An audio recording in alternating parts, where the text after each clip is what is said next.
ბორჯომში ავტოსაგზაოს შემთხვევას ორი ადამიანი ემსხვერპლა და შავდა სამი, ერთმანეთს მსუბუქი ავტომობილი და ტრაილერი შეეჯახა. შემთხვევა გვიან ღამით მოხდა. სასაზღვრო გამტარ პუნქტ მყოფი უკრაინის 65 მოქალაქე სამშობლოში დაბრუნდა.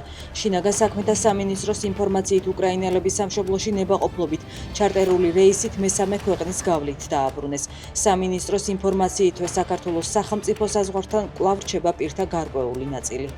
ამერიკის შეერთებული შტატები კომერციული სატვირთო მანქანების მძღოლებისთვის სამუშაო ვიზების გაცემას აჩერებს. მარკო რუბიოს თქმით, უცხოელების მზარდი შედინება ქვეყანაში საარსებო წყაროს უქრობს სატვირთოების ამერიკელ მძღოლებს.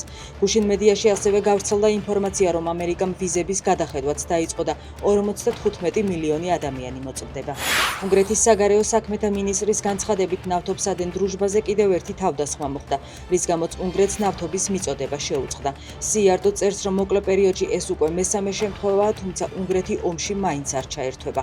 ნავთობსადენი რუსეთ-ბელარუსის საზღვართან მდებარეობს და თავდასხმებში უნგრეთი უკრაინას ადანაშაულებს. განმოხურის ანაკლიისა და მალთაყვის სანაპირო ზოლის განახლების პროექტის მომზადებისთვის 7 მილიონი დაიხარჯება. ტენდერი მუნიციპალური განვითარების ფონდმა გამოაცხადა. პროექტები 8 თვეში უნდა მომზადდეს. დავალება მოიცავს სარეკრეაციო სივრცის გეგმარების, გამწვანების, განათების, უსაფრთხოების სისტემების, საინჟინრო კომუნიკაციებისა და საპროექტო დოკუმენტაციის შემუშავებას.